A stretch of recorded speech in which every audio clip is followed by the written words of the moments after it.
Hello, if you wonder if Redmi Note 14 does have call recorder, let me quickly show you. Let's go into the settings. And right here, as we type call recorder,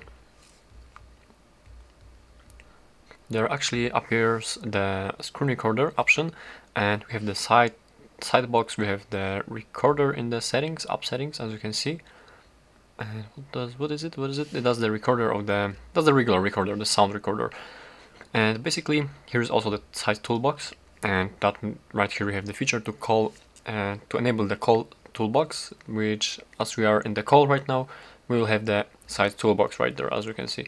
But there's nothing about the recorder itself, and let's go into the phone actually. Let's go into the settings right there, and let's take a look about something with the recording or something like this.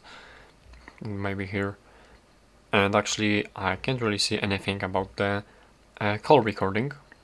So unfortunately that means that this phone, that the Redmi Note 14, doesn't have call recording feature, doesn't have the call recorder.